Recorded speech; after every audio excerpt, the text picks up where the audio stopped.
And uh, this one is on loco inventory, as you all went through. Some of you kind of were not sure if the responses were submitted or not. So we could see two responses, three responses coming in from some people. But if you kind of take away all the duplications, we have kind of responded to the first response that you gave, because that's the most spontaneous one. And we've had about 60 plus responses, and I'm sure we'll have more people joining in as we go forward. This session requires a little bit of intensity. I know Siddharth has a great sense of humor. He chooses to have lol, laughing out loudly in control. He doesn't. He's somebody who believes in collaboration, not in control. So, on that humorous note, I invite your greater attention to detail and focus, because this could be a slightly intense session when compared to the other sessions. So, locus of control, Siddharth, take it away from here. Thank you and happy learning, guys. Hey Shashi, thank you. Yes, we have control. It's funny when people trying to control never works. Friends, participants, we are indeed delighted to have you back with us. We are happy that on this extended learning session. So quickly to give you a context of locus of control, the session is going to be a fairly intense one. A lot of the participants who need to use this tool will need to understand the theoretical underpinnings very strongly, so that you are able to understand the instrument and the results accurately, and do a good job at it for whoever you are interpreting it for. And to understand it very simply, locus of control basically means, hey, where are my beliefs when it comes to getting results, right? Do I believe more around my efforts are going to lead to results, or it is people around me, or it's just a chance thing? So to put it very succinctly, that's what the instrument is about. But there's a lot of research that one needs to understand before getting into just generalizing that, because unless one understands the research, if there are questions that participants come up with, it becomes a slightly tricky situation, right? So understanding psychometric instruments often reminds me about the joke of Einstein and his driver, which is fairly well known, where the driver, having attended some 50-60 of Einstein's lectures on theory of relativity, actually goes and tells Einstein, hey, I mean, you're doing the same thing over and over again, I can do it, why don't we switch roles? And those days there were not as many YouTube and WhatsApp and stuff, so people hadn't seen Einstein, right? They had heard about him. So Einstein said, okay, let's try. So for the next lecture, Einstein goes in dressed as the driver, and the driver goes in dressed as Einstein. And then when there is the presentation time, the driver goes and presents E is equal to mc squared and all that. And then he figures out that the difficult time is not, relating all that to the participants, but really when the question and answer session comes. But then the driver, being Einstein's driver, was a very quick-witted fellow. So when the questions came and people started asking him questions, he realized his folly, and somehow he pointed to Einstein sitting at the end of the room and said, what a simple question, all these kind of questions even my driver can answer. And he calls the driver, who is Einstein, and asks him to answer. Right. So, however, you might not have that, luxury when, you're actually using this instrument. So I would urge all of you to pay close attention to the slides, spend a lot of focus in, understanding the concepts that Dr. Surabhi Purohit will be sharing with you. And of course, make a lot of copious notes, because that is something that you can always refer back to. With that, I want to hand over quickly to Dr. Surabhi Purohit, and I also urge the participants once, all of you, to go on mute. Shashi, please feel free to mute our participants, just in case they are not able to do that, and there are some kind of disturbances. Please feel free to mute participants. Yeah. Over to you. Yes, Siddharth, on watch mode. Surabhi ma'am, over to you. Yeah. Thank you, Shashi. Thank you, Siddharth, and a very warm welcome to all the participants, our viewers. And this last week has been a week of festivities in Jaipur. We had Sandara, Tej.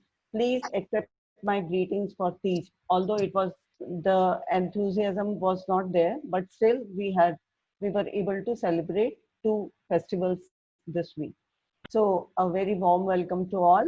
As Shashi has already pointed out that this is a very, very important aspect, locus of control, and it is very intense. We really need to understand it very well. So there are 2 words in locus of control. One is the control. As Siddharth has already explained, how much can we control the influences? How much influence do we have on the environment? How much can we control the organization? So this instrument is particularly made for the organization, loco inventory. So how much do we, so what happens in the organization? Are we able to control what is happening into the organization? This is about locus of control. And where does the locus lie? Where does it, how does it happen? Is it, so now this loco inventory was made, developed on the basis of 2 instruments. One is the Rotter, who has given the concept of locus of control. So what is locus of control? And second is the Levenson's concept, who has added to these concepts. He has added 3 more, not actually 3 more, but he has diversified, he has distributed them into 3 parts: internality, externality, others, and externality, luck or chance, which we are going to deal with this in this session and the instrument. So it is basically about how you explain your successes and failures. Do you attribute your failure to, you know, to you blame yourself for the failure, and for success also you say that it is because of me, or do you attribute your success and failure to other factors, to significant others who may be responsible for it? It may be your family, it may be your teachers, it may be leaders in the organization, or it may be your employees, bosses, your peers, etc., etc. So whom do you attribute your success and failure to? Now, if you attribute your success, if you get a promotion, for example, in an organization, if you get a promotion, you feel that it is because of me. Some people have a belief that it is because of me, they feel. And some may say it is because of the my seniors, I got this success. Some people may be recruited in our companies. Some may say that it was my hard work, I deserve it. And some people may say it was because of the backdoor entries, because or it may be the same thing may take place for the failure also. If you don't get a recruitment, if you don't get promotion, you may start blaming others. You may say that others have been biased, they did not do it on purpose, this was a deliberate action. So basically we talk about 2 kinds of people. There are 2 sets of beliefs. One belief is that people cannot determine what is going to happen in future. Everything is destined. You may often find people saying, "Arey, hum to kuch nahi kar sakte. Ye to hamari kismat mein likha tha." Everything is destiny. You can't do anything about it. Nothing can be done about it. So these people are not making any effort to do anything or to do progress or to succeed, because they feel that everything is destined. Then we have another set of people who say, yes, everything can be predicted and I am the cause for it. I am the cause for my success. I am the cause for my failure. Even if they fail, they feel that they have not put in the hard work. They have not done the proper work to get promoted or to get higher marks or whatever. And similarly for success, they feel I have done enough work. So people who actually believe that they can predict largely the cause events which are happening around them, they are they have the ability to persevere. They are very persevering. They enjoy doing more hard work. They keep on working hard for their on their tasks so that they can achieve more and more. But on the other side, if we see people who just feel that everything is destined, my luck was bad, I had a bad luck, my luck is always like that, they are not going to put in hard work because they feel this is going to happen, I can do nothing about it. So these are the 2 kinds of beliefs people we have, and this happens in the organizations. You can often see people getting promoted, people being recruited, and some people simply say, you know, I put in hard work, so I got recruited. And on the other side, you may find people, no, my boss was very harsh. You know, my boss doesn't like me. my boss always criticizes me. That is why he has not given me promotion. Whereas the other person on the same level, why did he get promoted? So blaming others for the failures, and this is the kind of behavior that the people have. So the people who really cannot predict and who feel that everything is destiny are the extra. They have the uh, external locus of control. We can call them externals. Whereas on the other side, people who really feel that they are the cause for everything have internal locus of control, and they are called the internals. Yeah. Next slide, please. Now, this is just a simple example. You can see we have just talked about the internal locus of control and the external locus of control.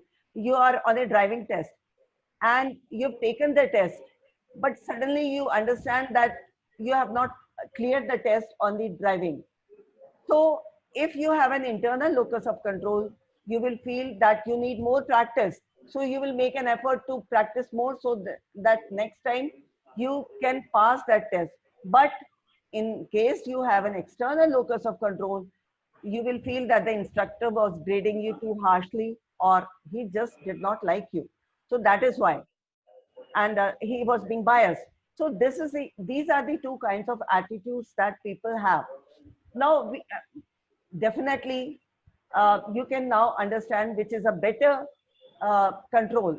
Obviously, internal locus of control is better, and we need to develop more and more of locus of control. Yeah, I'm going to tell you the benefits also and the hazards also. Yeah, yeah. So here, yeah, there is some disturbance here. Manohar, can I request you to go on mute? Manohar? Yeah, thank you. Ma'am, please carry on. Yeah, because a lot of disturbance was there. Sorry. Yeah. Please carry on. So now we have two types or kinds of locus of control. One is the internal, other is the external. Internal, as I already said, they feel that they are responsible for what is happening in the organization. They are the cause for their failures or successes. If they are promoted or they are they are shifted to another department, they are the cause, they are responsible for it. And if there is a failure also, then they are responsible.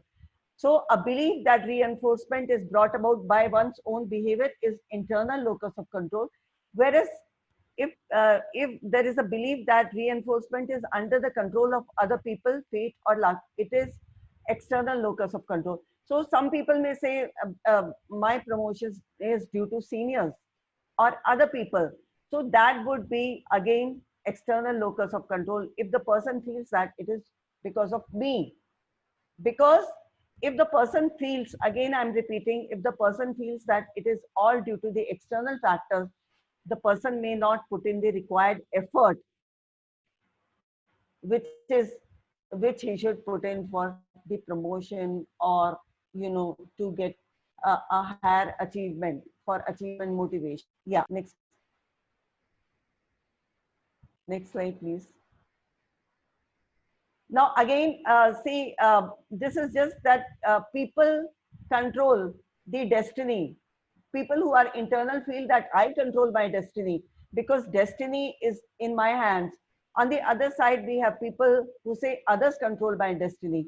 Now, I have often seen people, whenever they have their boards or exams or competitive exams, one set of people is the one who really keep working hard for it. They say, I have to work hard. I have to, complete my so much of work today, and they keep working on it. They keep studying on the related content. On the other side, many times you may also have seen people, I have seen in my life, that people, when their board exams appear or they are appearing for their competitive exams, they are not working on their task. Rather, what are they doing? They just go from temple to temple. Bhagwan, please मुझे pass कर देना, मेरा competitive exam में मैं निकल जाऊं किसी तरह. But they are totally destined. They feel that destiny is it is destined. Whatever is going to take place is in the hands of God. I cannot do anything about it. So these people are the ones who are not going to put in enough effort or not going to persevere. So perseverance is lacking in externals. So we need to have internal locus of control. So these are the people, internals are the people who make things happen, whereas externals, things happen to externals. So there is a difference between the two, that they are making things happen. Whatever happens is because of them, and whereas things are happening to the externals. Yeah, next please. So now what is locus of control? Now, locus of control refers to the perception of contingencies between actions and outcomes. To what extent an action produces an outcome. So they, now people who believe or who have high perception of such contingency, who believe that their actions produce their outcome, which means they are the cause for everything, their failures and successes. These are the internals, and they have internal locus of control. Whereas on the other side, people who have low perception of such contingency, meaning that who believe that outcomes are not produced by their actions. It is only the external factors. It may be luck, fate, or some significant people in their lives are externals. So they have external locus of control. Yeah, next please. Next slide please. Now these are some of the differences, I would say, some of the characteristics of internals and externals. Now, internals usually see themselves as responsible for both success and failure. They attribute success and failure internally. Effort or ability are the factors they see at work to produce outcomes. Internals experience more shame and guilt when they suffer defeat. And whereas if we talk about the external, they see external factors as responsible for their successes and failures. And we have repeatedly talking about what successes and failures mean. So I'm not elaborating on that. So internal tasks are associated positively with the personal, social, and academic adjustment in college. They take more part-time jobs which are congruent to their career. Whereas if we talk about the externals, they employ defensive strategies. Now, defensive strategies means they are not easily accepting their mistakes. They are not easily accepting their own, behavior, that I am responsible for something. So what they may say, they may either deny, they may withdraw from the situation. There are various defensive strategies that external may employ. So here it is important that we do not use defensive strategies. Rather, we should accept and see how we can really be more internal here, how we can really blame ourselves, or take the responsibility of success and failure. Yeah. Ma'am, just a point here. Yeah, sure. Thanks. So if you see, there are multiple minor variations coming up in the slides when it comes to the intricacies of internals and externals. Right? It's important to pick these up. And there is also always a context that's important when you're looking at instruments like this, right? For example, assume that there is a trained army person who is going to jump, let us say 5 feet tall jump. And then there is a child who's going to jump 5 feet, right? The child will say, no, I cannot do it, right? You cannot go and say, oh, no, you are an external locus of control. Look at the army guy, he has an internal locus of control, you should jump, right? Then you are going to get into massive trouble. So the way to understand it is always a context.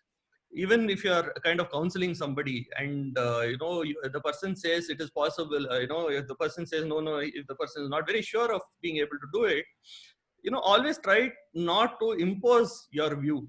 Very important. The last thing you do is to impose your own view on another person, especially when you're working on a very sensitive area as the mind and the thinking, right? Always try to help the person explore, right? If the, for example, if you ask the child and say, the child says, no, I have never been trained on it. Well, that is reality. It has nothing to do with belief, right? Whereas if the same army, if there's an army man who's going to jump and say, he says, no, I'm trained on it. I'm fairly confident. I've done it before, right? Well, that is to do with training. It is not as much to do with belief, right? Similarly, every human being is a very unique package. So my humble request to you is, please do not, see that, you got a psychometric tool. It is like a hammer. So you find everything else around in the world like a nail and you're going to go hammering people around. No, please don't do that. That is not the intent of Gear Up or, this series. This is to sensitize you first about your own life and your own thinking, right? If you are able to, at certain points in time, figure out whether you're thinking like an internal or an external, that is the first step. Try to start looking at that. I have often observed that many HR professionals are on a power trip or on a control trip, right? It's a very dangerous thing. When you're into this area of counseling or helping people get better, it is not about your succeeding. It is about the other person succeeding, right? I just wanted to share those 2-3 points and then share it back to ma'am. Ma'am, over to you. Yeah, thank you, Siddharth. Now, externals, we find they are more susceptible to anxiety. They have a lot of anxiety, whereas internals are not susceptible to anxiety.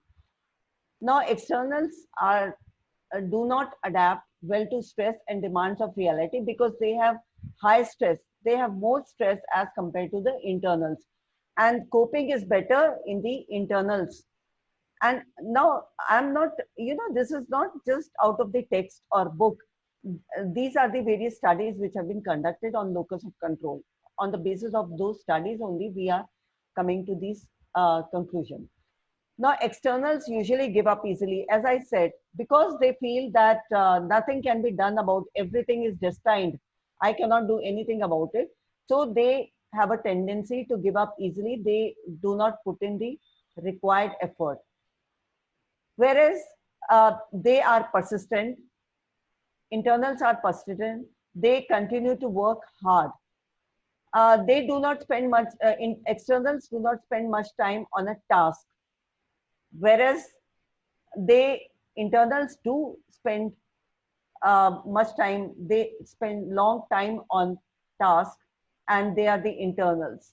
And various studies also, there have been studies on the correlation between locus of control and the number of hours spent on work. So there was a positive correlation in that also. Now, these externals are very, very susceptible to depression because they often see failure, because they are not putting in required effort for that, and they are susceptible to depression. So they do not put, they just because they give up. Now, internals are not susceptible to depression. Now, these usually, in some of the cases, I would not say in all of the cases, but some cases we will find that they do not complete the school. They are the dropouts. And whereas they complete, internals are usually complete the school and they do the graduation, etc., because they are the hardworking people. Externals are not likely to vote in the elections, whereas the internals vote and get involved in politics. Now, express unrealistic occupational aspiration, which is not realistic, whereas internals are willing to take action to change the habit. Yeah, next please. These are just some of the symptoms, or I would say characteristics of internal. Now, another concept which is very, very important along with internality that we are talking about is optimism. You all are familiar with the term optimism. Optimism, this term has been given by Seligman in 1990s, and this is very, very important. Many studies have been conducted on optimism, and especially on the cancer patients, the one study was conducted on the rats, because usually you can understand rats and pigs and pigeons, all these are used for the experiments. Now, in one of the studies where sarcoma cells were planted on the rats, now it was seen that there was one group of rats, uh, which was trained to escape from the situation. There was another group, nothing was done to that, and there was another group which was, which had no option for the escape. So every time it was handling. So they learned that there is no escape from the situation. And in the experiment, when the experiment was conducted, it was found that when they were put in a cage, it was found that the rats who were trained to escape from the situation, who were optimistic, because autopsy showed that the rats who were optimistic, who was laboratory labs, they 50% of them survived and 50% of them rejected the sarcoma cells. And similarly, it was 70% died of the rats who were pessimistic, and 70%, 30% survived of the labs who were given, who were just left like that, who were given no choice. So optimism is a very, very important variable, and it has been combined with internality. Internality and optimism go together. Internality and optimism, various studies have been conducted on internality and optimism also.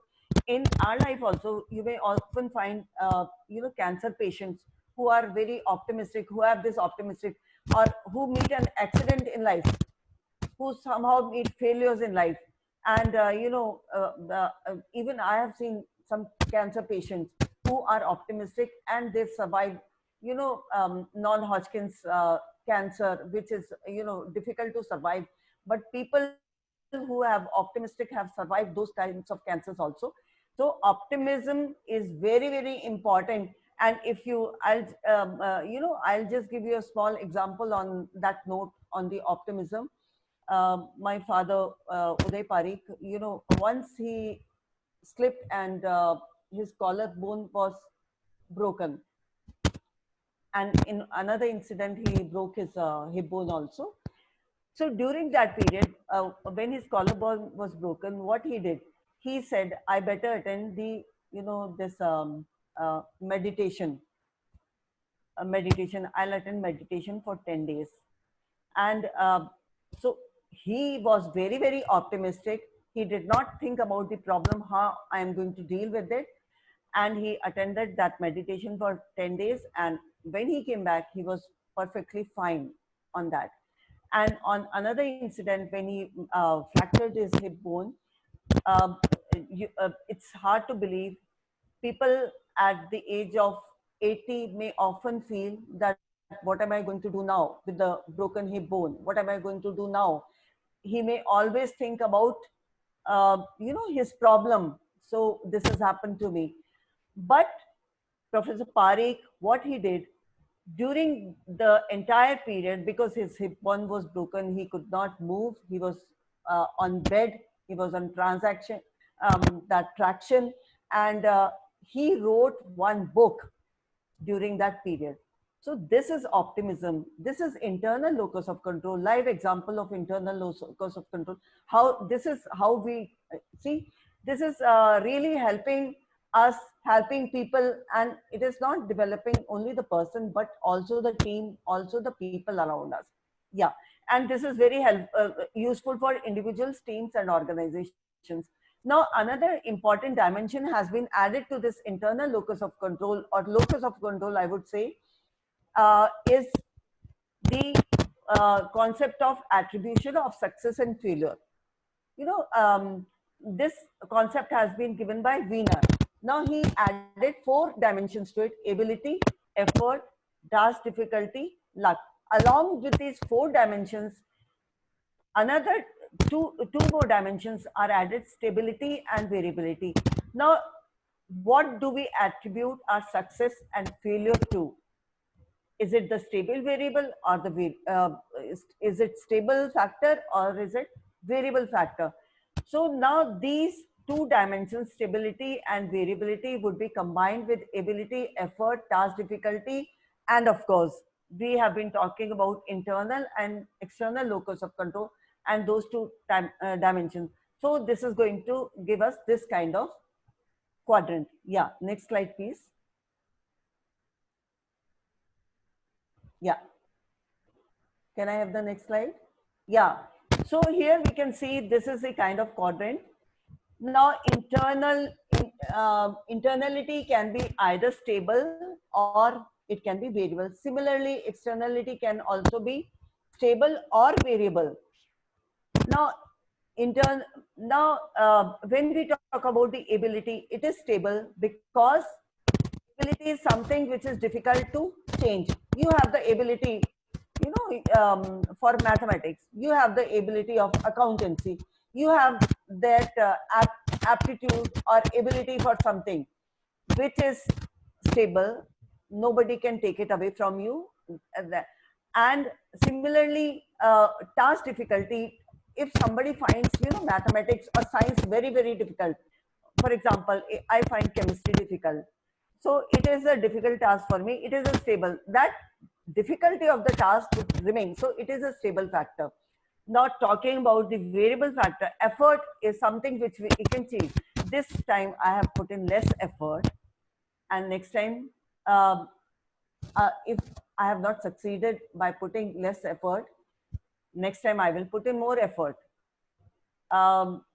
Similarly, for external, luck is something which we can change.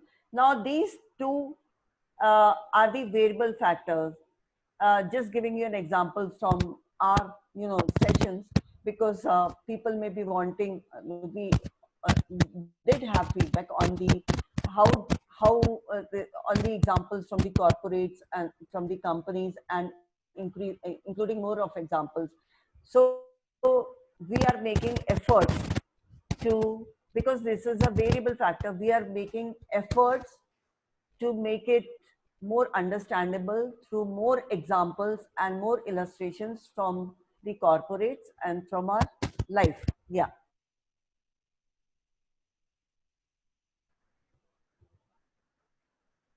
Now, as you have just seen the quadrant, now this explains three sets of characteristics. One is the internal or external. The success or failure may be due to external or internal factors. So it can be stable or unstable.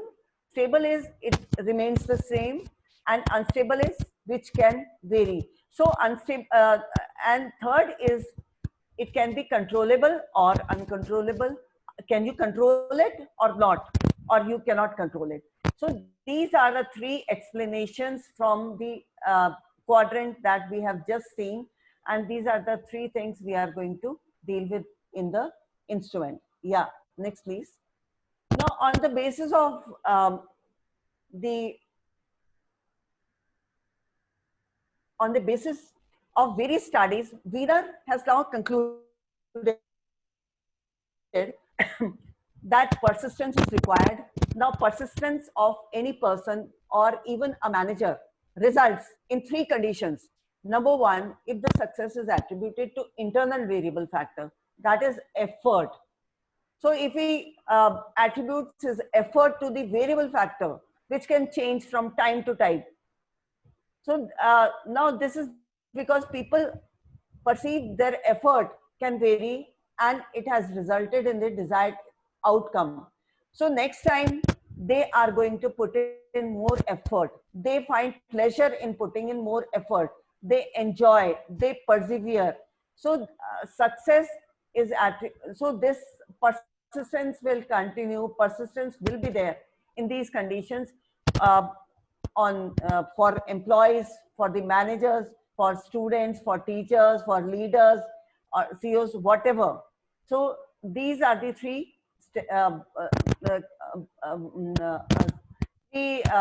steps, or rather three things on which it can depend. Now, second is the failure. if the failure is attributed to variable factor. See, failure should be attributed to variable factor, because if you the person feels that it is due to the factors which can change, then he is going to likely to put in more effort. But if the person attributes failure to the stable factors, he feels that nothing can change. No, I don't have this ability, and everything is designed. This is a very difficult task. I cannot do it, and my luck is bad. I always have a bad luck. So, but luck is variable because it can change. But if attribution of failure is to the stable factors like ability and task difficulty, then the person is going to give up his effort. He is not going to put in more effort. So it is essential that attribution of failure should be to the variable factors, like, variable factors, which can easily change. So the person will will put in more effort next time. Yeah, next please, because effort is a variable factor. Yeah, next slide please.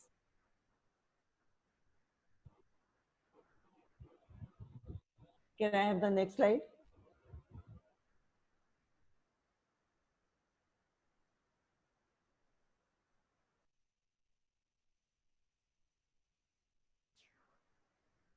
Shashi? Yeah. Yeah, yeah. Okay. I think Siddharth, there is a slight No, lag on okay. the internet. I hope it is fine now. Okay. Yeah. Okay, fine. Yeah. Now, various researches have been conducted on locus of control, a number of researches on the external, internal, as well as the external locus of control. Even I have had many students doing work on locus of control. So this is a very, very important aspect. We all need to have develop internal locus of control. We never understood what is locus of control. Now, probably after going through this session, one can really understand what is locus of control, and will try to develop more and more of locus of control, because most of the people that I meet in my life, I find them having external locus of control. And I just feel like going and saying, don't think it this way. This should not be your belief. Just, I do say to some of the people who I can say, but we really need to develop more and more of that. Now, many researches, as I say, have been conducted on that. Now, these are the results of some of the studies. It is, the list is exhaustive. I just cannot have a whole list of the studies, but still some of them. Now, usually children of internal parents who have internal locus of control, their children are also found to be having internal locus of control. It is because of the environment, because they see the internal look, the around their environment, they find their mother, father having this kind of belief that everything is due to cause because of them. So they have this similar kind of belief also. Now, girls are more internally oriented than boys. So this is a good news for, I think, girls over here in our gathering. And college students are more internally oriented than high school students. This may be probably because, as we grow old in age, we become more internal. We are more mature. So because of that, the college students are found to be more internals than the high school students. And uneducated elderly are more externally oriented as compared to the educated elderly, who have more internal locus of control. They have, internals have high coping stress and good adjustment, very good adjustment. Whether externals have more habit disorders. Now, this may be, it could be something like, let's say, habit disorders. It could be tics, or you may find schizophrenia, or, in which, or OCD is very common. OCD, I hope you understand, obsessive compulsive disorder. these kinds of problems may be found in externals. And externals are usually from the low SES, and minority groups are also externally oriented. Now, when we are in groups, when internals are talking to the other people, they usually nod. You can often see counselors also, I think. Counselors nod more. They talk less, they nod. And they fill gaps in conversation as compared to the externals. And the if you have an internal locus of control, you have a higher grade in schools also. So there is higher achievement of marks. More marks are achieved by the internals. Yeah. Next. Besides, many more studies have been conducted on the let's say the mental health area, stress, how do we cope with the stress, the successes, the failures, the perseverance, and mental health, psychological well-being of people. So many studies have been conducted on that. Then it has locus of control has also been studied very well with the learning performance. In one of these studies, it was found that the learning performance of internals was much better, and they were much more proactive, the externals. In another one of the organizations, which SCANSA, which is an MNC. Now, a study was conducted on the decision-making style, and it was found there was a difference between the decision-making style of the externals and the internals. Externals in the style had more of participative style of decision-making, whereas internals had a consultative decision-making style. Now, talking about I just have a couple of things to cover here. Yeah, sure. Yeah. Yeah. So I'll just change the slide for a minute. I think people have read the slide. Yeah. So I think one of the things is, also when you're doing interviews, right? As HR professionals, when you're doing interviews, you can pick up these clues very easily, these cues, right? Especially when you're doing, let us say, a behavioral event interview, and you're asking, hey, how did you do it? What did you believe at that point in time? What do you think were the other options, and so on. You will get a fair idea of, okay, what was the person's orientation at that point in time. Again, we have to remember that human beings have immense potential and they can always change.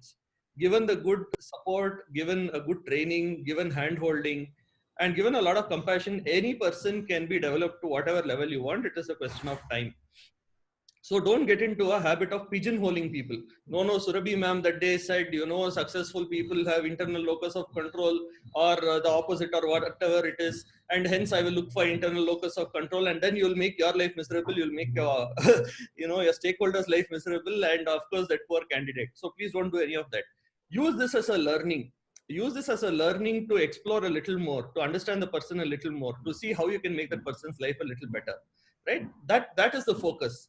And to begin with, this is a slide that Surabhi ma'am will share a little more about, and talk about how can an individual, if the individual wants to, develop a slightly higher percentage of internal locus of control. Over to you, ma'am. Yeah, thank you, Siddharth. Yeah.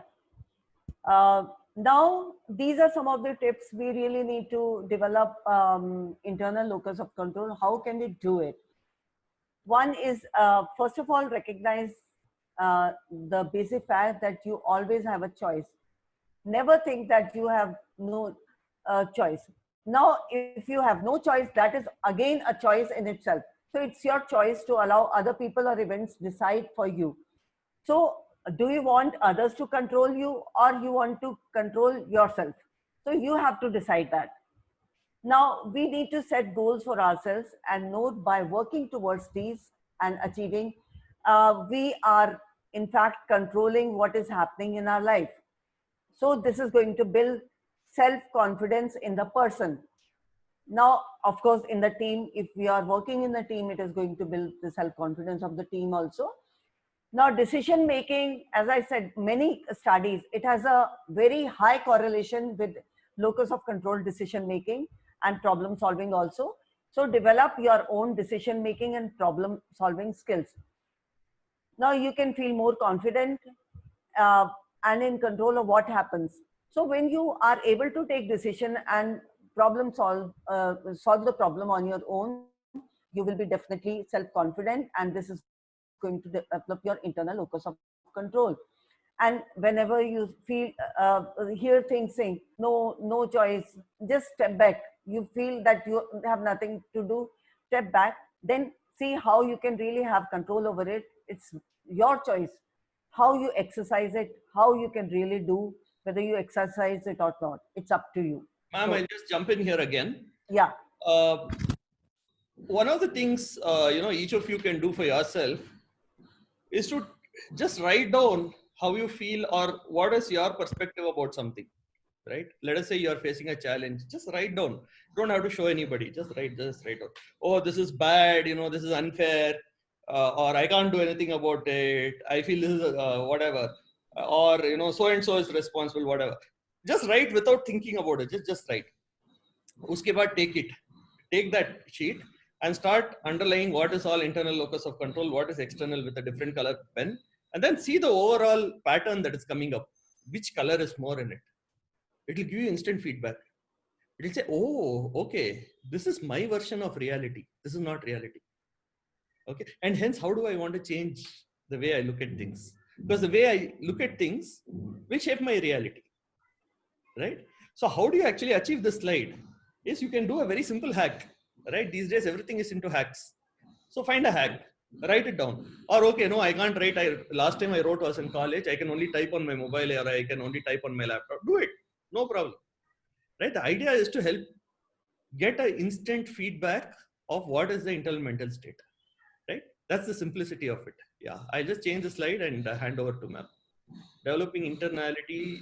Yeah, as Siddharth said, that's a very, he has really, in a very beautiful manner, just explain how we can really achieve the internality. And as he said, you can just, take one of the challenging tasks that you can really do and move towards it. That is one way which we can just find out the our internality.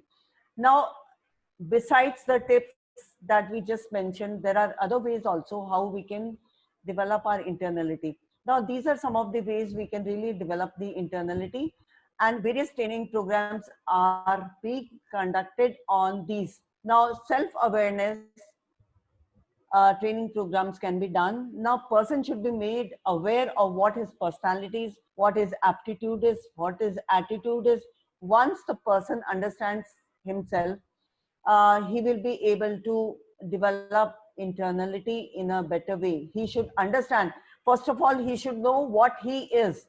Before developing internality, one should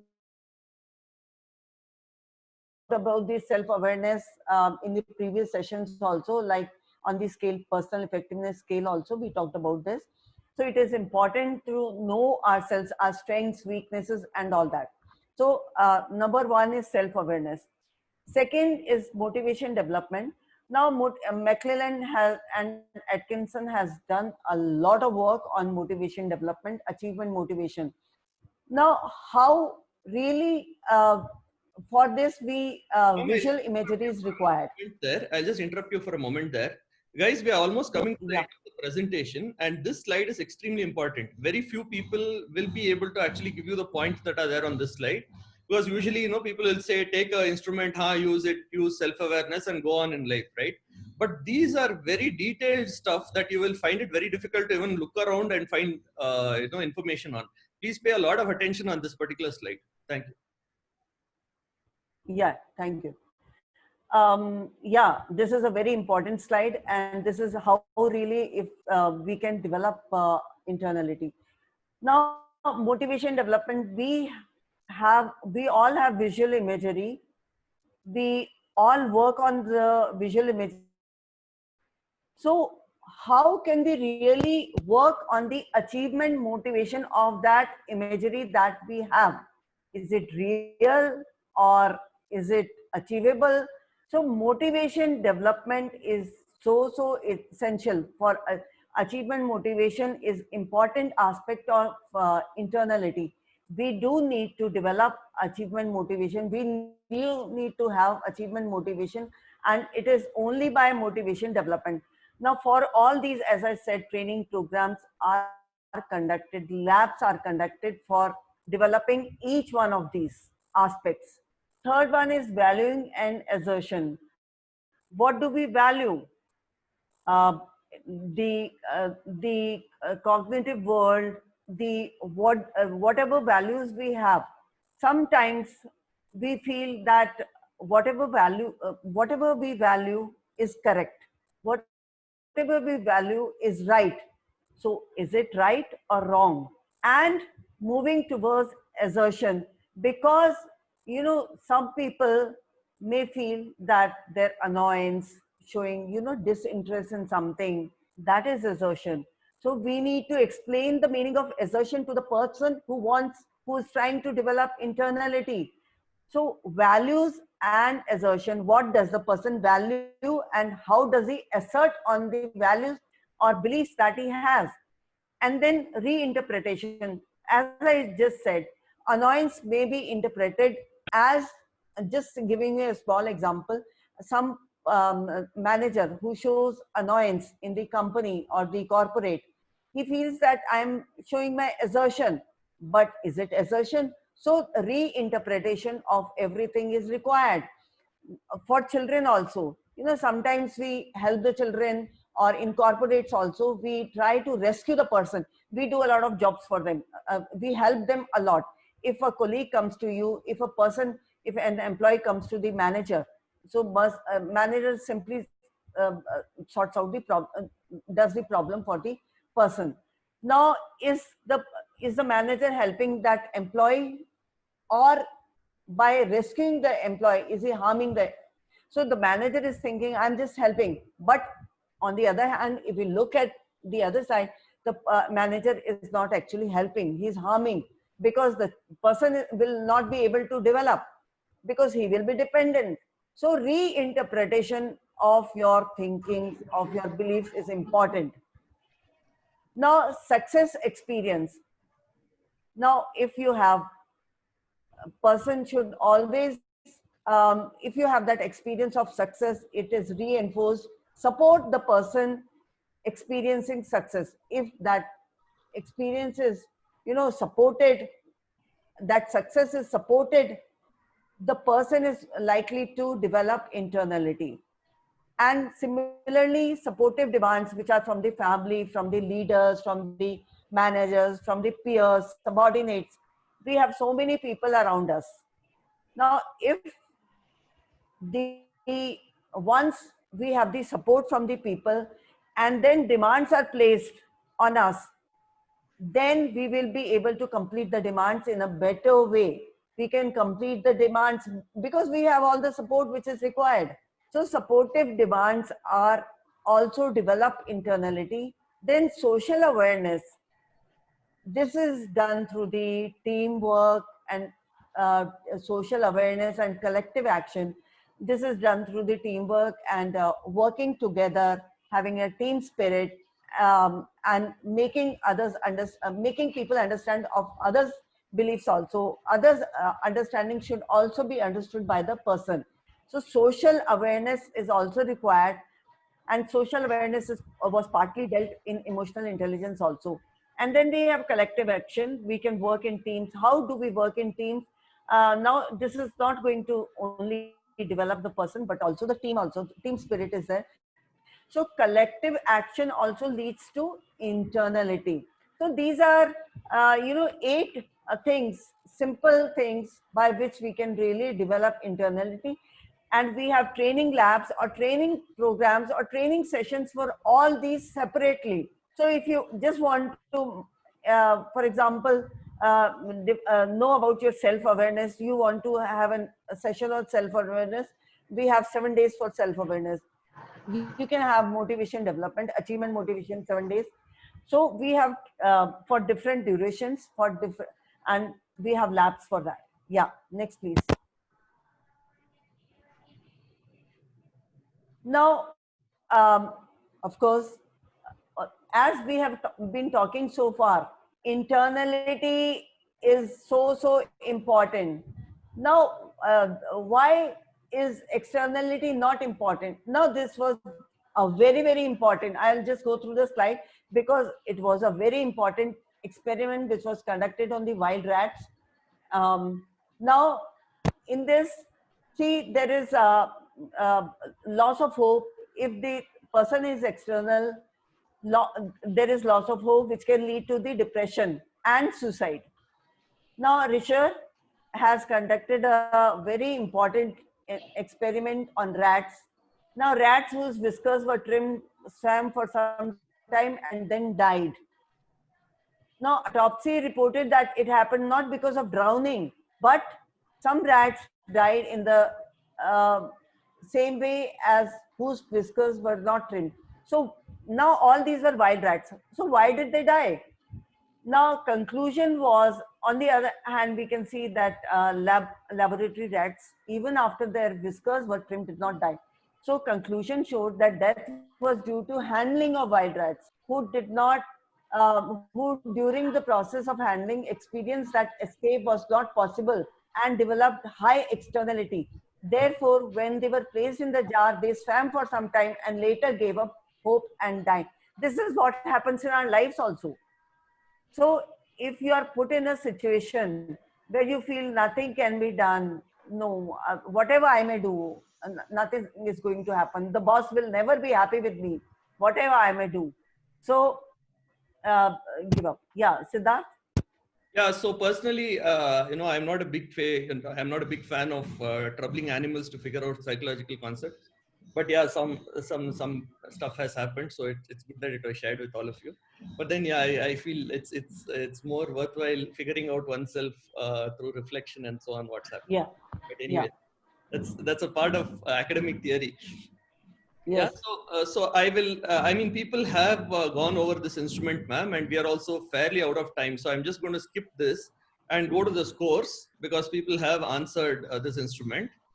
Um, so this is the scoring, and yeah, ma'am, over to you for interpreting the scoring. Yeah, yeah. I think you have received the scores, not the percentages. So I will just talk about the percentages. Now, actually, what happened in this, if you go through the book, which is HRD and training instruments in HRD and OD. Now, in order to have convert it into percentages, we need to multiply your score by 2.5. So whatever score you have on your sheet, whatever scores you have are going to, you multiply it by 2.5 and you get the percentage. But here you have been given only the scores. So I will talk only about the scores. Now, if you have a score of 33 and above, you have a very high internality, which indicates that you have a very high self-confidence and trust also. See, and a score of 29 to 32 shows high trust in one's ability, but the the person is likely to make use of these efforts and abilities. Now, if the score is between 18 to 21, it shows lack of self-trust. And of course, you need to take tips to examine how these strengths by using from others. So feedback from us can always be taken, and then this can be increased. A self-trust can be increased. A score of 17 or less on I indicates that the person has very little self-confidence in his effort. And even if the person has that potential or the ability, he is not going to make effort to use his potential. Uh, Talking about the second part, that is externality others. Now, external EO means externality others, significant others, who significant people who are in your life. Now, if you have a score of 32, 34, it means it shows dysfunctional dependence on significant others, which means that that dependence is not functional.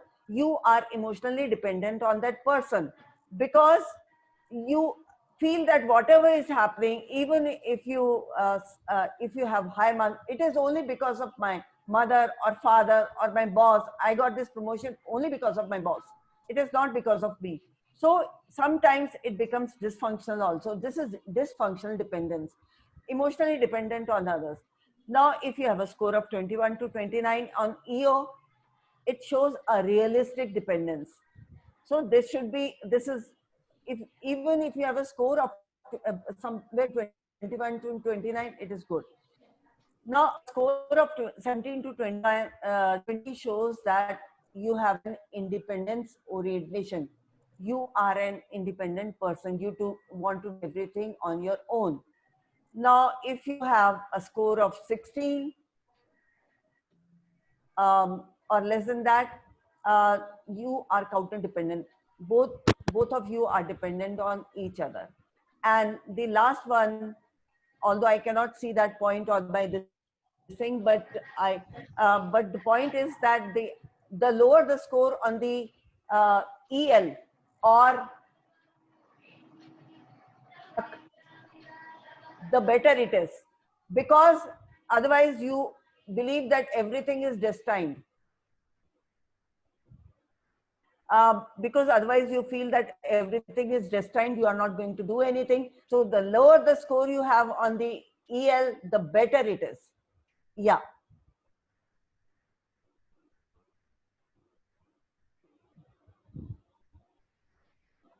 Yeah, I guess the presentation's done. Like I had warned the participants in advance, this is a fairly heavy presentation, and it's important to kind of understand the nuances. Really, a round of applause to Surabhi ma'am for having continuously taken this presentation for almost 45 minutes. It's fairly heavy, and to do it on a Saturday morning is awesome. Those of you who'd like to applaud, there's an option there under reactions. You can just click on that and use the clap icon there. You can see how it is. Shashi, if you can also use it, I'm sure many of our participants would use it too. Thank you, Kishore. So this instrument by Dr. Uday Parikh and others, if you see the instrument, it has three basic, dimensions: internality, externality, others, and externality, chance. And really, it is a question about managing how much, percentage out of 100 points, how much is right is distributed, and hence what is the outlook of that person towards his career or life. Right, Shashi, I guess it's time for you to come live on the Zoom, and also on the question and answers. Oh yes, this has been a phenomenal session. People are, all admiration for the session, and we have quite a few questions coming in. And here we go. Avril is first on. What if I put in all my efforts, dedication, contribution to the success? However, my career success, which is promotion, growth, is determined on my boss. How would this be considered, internal or external, Loco? Great question. Ma'am, I'll try to answer that. If there are any points that I miss out, please chip in, right? So it's like this. There is a reality, and there is how I choose to see that reality, right? If I see that reality that I have no control on my boss's thoughts or opinions, then it's externality, right? I've chosen to see it as a very external thing. If I choose to figure out, hey, what, how does he promote people? How is it that others have got promoted? What is it that they have done that I can also do?